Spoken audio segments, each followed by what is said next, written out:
You might have heard the story of 4 white women in Memphis walking into a mall wearing hoodies. Sounds like no big deal, but they did it in response to a video that went viral of young black men doing the same thing, but being handcuffed and detained. I would call that leveraging your privilege, using a part of your identity where you experience privilege and showing how that operates, highlighting the disparity and mistreatment that others experience. Well, I sat down with those 4 women to hear how it all came about. And so today we have with us Shannon Arthur, Sherry Ennis, Rebecca Geller, and Rye Estep. I really appreciate you all for joining me. Thank you for having us. So I'm hoping this conversation can help other people be willing to just look and be aware of ways that their identity might give them the opportunity to speak out and speak up in a way that others might not be able to shine a light not only on inequities, but also to shine a light on how our privilege operates. Because sometimes, like a fish in water, we don't know that we're wet. And so I think what you all did was a really good example of that. Can you tell me, how it came about? Yes, it was Shannon's idea. She had seen the story. We'd all seen the story, but she was the one who came up with the idea of, hey, why don't a bunch of us white women go to the mall wearing hoodies and see what happens, see if we get arrested and detained, and just try that out. And our theory, our hypothesis really, was that we would not be bothered at all, and that is indeed what happened. Shannon, was this your first time planning something like this? Yep. First time I had an idea of something that might actually make an effective point. Mm-hmm. So why now? I don't know. It's something about this just resonated. Like it was the straw that broke my back, I guess you could say. I mean, now because I just felt like it was time. I'd had enough, and I just happened to have an idea at the right time. One that I could execute. I had the time and was able to schedule it and get friends to join me, and it just kind of all worked out and fell into place. And so, Rebecca, what made you say yes? Well, I thought that Shannon's thinking on this was so spot on, and I love being a part of something that is sending a message to our community, sending a message to our families, sending a message to our children, teaching them. It was such an opportunity to be a part of something much bigger than ourselves.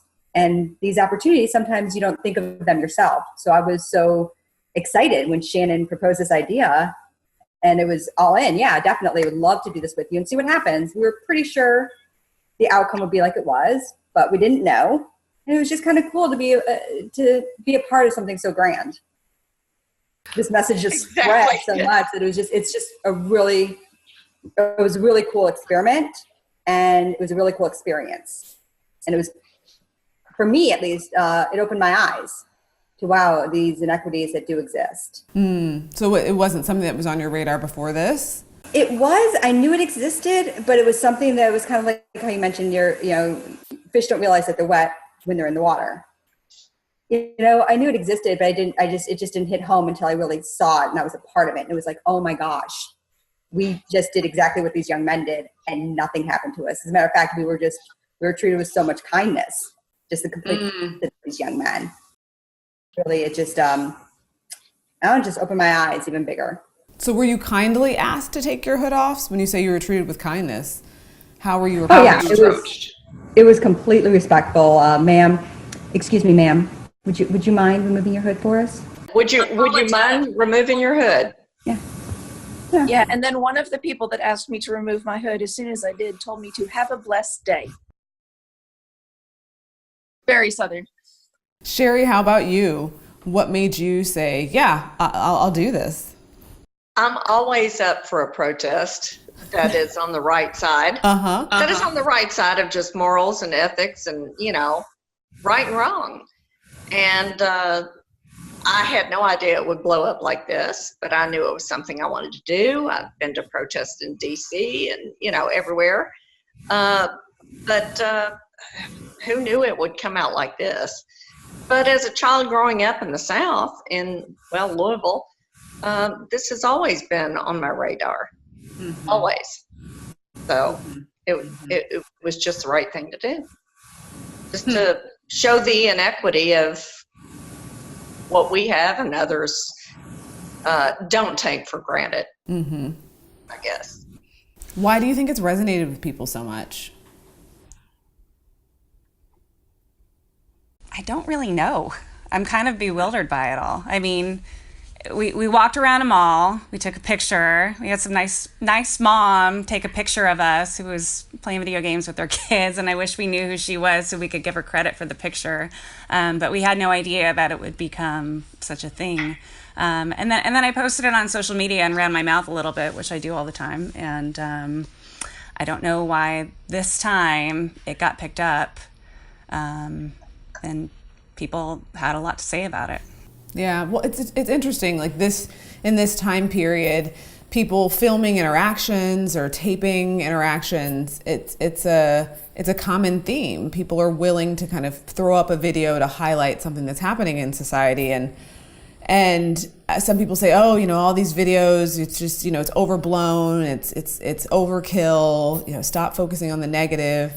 I actually think that what you all did was help to show kind of a flip side of the discrimination videos that we often see.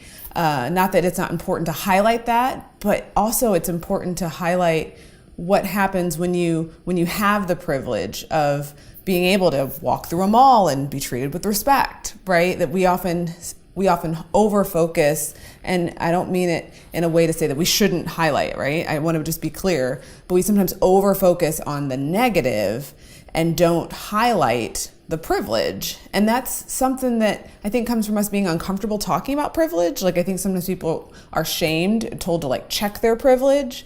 And that's part of why I started the challenge to leverage your privilege. Because if you've got it, okay, be aware of it and leverage it.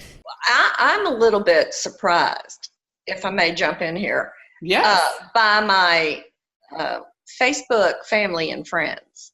So your family and friends saw the video, but just didn't comment? Yeah. So rather than say something negative, there was the absence of comment. It was, and strangers, not strangers, but other people will come up and give me thanks. It's amazing. It shined a light on a community. I mean, it just standing up will open a window to your relationships with people. Just doing a small thing. Has that been hurtful? Yes. Yeah. I think about Dr. Martin Luther King's letter from a Birmingham jail, and I won't be able to quote it offhand, but he talks about kind of, people being well-meaning but not willing to act. Exactly. Maybe that's why this got attention or the attention that it did anyway, is because we did get out of our bubble and put ourselves at maybe a tiny bit of risk, although we didn't really think there was much risk to ourselves or anything by doing this, and got out there and did something. So like I said, I ran my mouth on social media a lot, but I'm not a protester. I'm not a go to a crowd and hold up a sign and yell kind of person, even though I may agree with the cause. It's just, I don't know. I like to look for other smaller ways to make change. And like I said, I just had the idea for this one, and and we actually acted. And I guess that's why people were, they looked and they noticed and they said something and they gave their opinion or they didn't. Right. Well, it's a time where in national, state, local elections, there's been a lot of conversation around white women voting for interests that would further racist propaganda rather than standing up against it. So I also think being white women being willing to name your privilege in this way also probably resonated with people, given that whole conversation around voting and race and gender. I think that's one thing that could have brought the spotlight on it was, and we've all discussed it, is we didn't do anything, Shannon mentioned, we didn't do anything different or special. And at least for us, for myself, I have plenty of friends who, see the inequities and they believe that, yes, the inequities exist and the racism exists and the profiling exists. But African Americans have been saying it for so long and nobody's been listening. And then they finally have these 4 white women who are just kind of like, and we went there with just the thought of, oh, we'll share it on Facebook and it'll just go amongst our friends. So maybe a few hundred people at most will, like and maybe comment, never sharing or anything. But Black people have been saying this exact same thing, but it was falling on deaf ears. They were like, oh, here we go again. Or, oh, there's these other circumstances. And it's kind of like, I think people then saw for white people just saying, hey, we agree that this is going on. And it's just something, I guess, new, where more people need to be standing up, not just people in the African-American community, because they've been preaching it. Nobody's heard them. So now with more white people, like, leverage your privilege, more people of just different ethnicities stand up and say, hey, we're with you. We see this too. We've all got to come together and stop it. It kind of sheds light on it. So I think that's one reason it kind of resonated with a lot more people, was just it was coming from a different source. Sometimes it's hard for us to hear things from people, especially if we've been fed a narrative, right? If the conversation is, oh, Black people are pushing for too much, asking for too much, pushing too hard, people might not be able to hear it from that perspective. But like you said, you leveraged your privilege, and maybe people who wouldn't have heard it. If you could share with folks who are watching, who, like you said, okay, maybe you're not a go to a protest, hold a sign sort of person, but you believe in the cause and you want to do something, right? What advice would you give them for acting? I would say stand up in small ways when you see something, or say something. When you see something when you see discrimination, or you see someone being treated unfairly, your options are just to keep your mouth shut and ignore it, or to actually stand up and say it. And I think just vocalizing it and making people aware of it, as opposed to just staying silent, does do something. Maybe not much, but I think it does something. I agree. And it may motivate somebody else or inspire somebody to have the courage to speak up when they have the chance to. So, yeah. It can give hope to both the person who you're helping out in the moment, defending in the moment, but maybe a witness who was too afraid to speak up, but next time may not be too afraid. I totally agree. Silence sometimes is passive complicit. I don't know. Just speak up, even quietly. Yeah, it makes me think of the TV show. There was a What Would You Do TV show. And yes. I can't help but I always thought that I was like, oh, well, what would I do? Because a lot of those were very extreme situations. Right. But it's like, now that this is out there, okay, think to yourself, what would I do? What would I do if I saw, a cashier treating somebody differently based on their ethnicity? What would I do? Because odds are it's going to happen in your lifetime. So if you think about it ahead of time, then you won't be dumbfounded when it actually does happen. You'll have a plan in the back of your mind, and then you can actually speak up.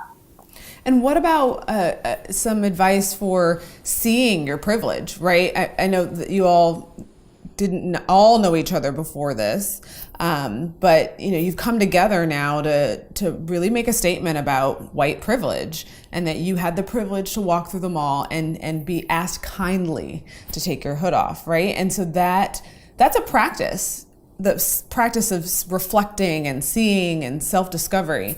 Any advice in helping people see where their own power lies, where their own privilege lies? And again, let me just be clear, having privilege doesn't mean things have been easy or you're handed to you or life's great. It means things are set up to benefit and to support your identity. So any tips around people seeing their privilege? I would say just put yourself in other people's shoes. Think about how it would be for somebody else if they were in any situation you might be going through. For example, for me, I didn't really start to pay attention to how powerful my privilege was when it comes to my race until events like the Trayvon Martin shooting occurred and hit the media, and it really opened my eyes as a mom that the conversations that my Black friends have to have with their sons are not exactly the same as the conversations that I have to have with my white sons.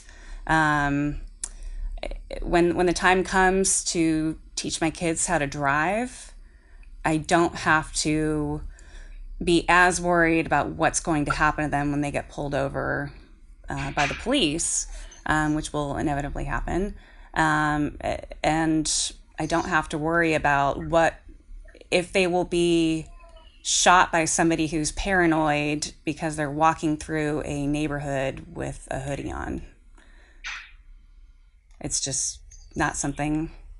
And the realization that I didn't have to have those talks with my sons broke my heart for my friends and for my friends' kids, that was a real thing that they have to go through. And made me start looking at other areas of my life where I really have it easier than them and less fearful. So I would encourage people to just think about that and ask your friends of color, what am I missing here? Like I'm trying to understand.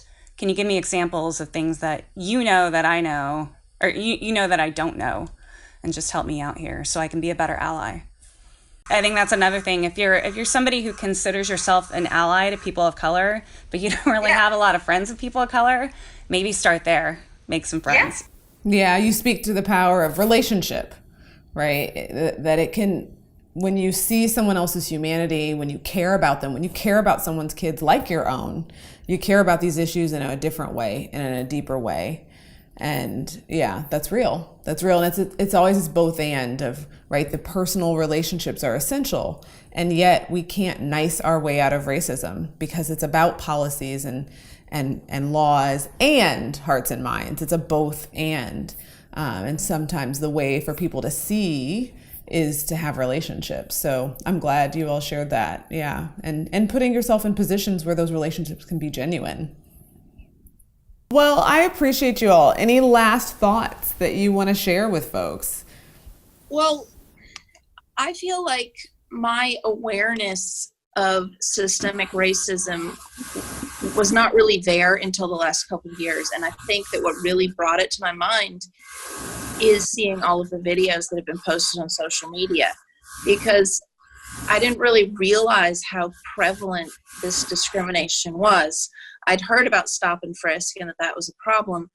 But then when you see the videos, it really hits home, because there also seems to be this white excuse. And we even saw this with our little hoodie protest, where people were commenting and basically making excuses for why the men got arrested. It's, well, he must have been doing something else. There must be more to this story. There is no way they could possibly arrest those men just for wearing hoodies. And we see that in every other one of these cases. If you start reading the comments on any of these videos on social media, well, he must have done something else. There must have been something that happened right before the video was shot, or he must have pulled a gun. There's always white people making excuses, and I think it's because they don't want to admit it exists. And there was even a few comments on ours that actually said systemic racism does not exist. Institutionalized racism does not exist. Our laws say everyone's equal, but it's not the laws, it's how they're enforced. And that's what makes it systemic, because this is across the board, across our nation, and it occurs all the time. And I think it's very powerful when white people stand up and say, hey, I believe you. I know this is real. This is actually happening, and it's never going to stop if we don't at least acknowledge that this is an issue. Thank you. Thanks for listening, and thanks to Sherry, Rye, Shannon, and Rebecca. If you know someone who's leveraging their privilege, let me know. I would love to talk with them.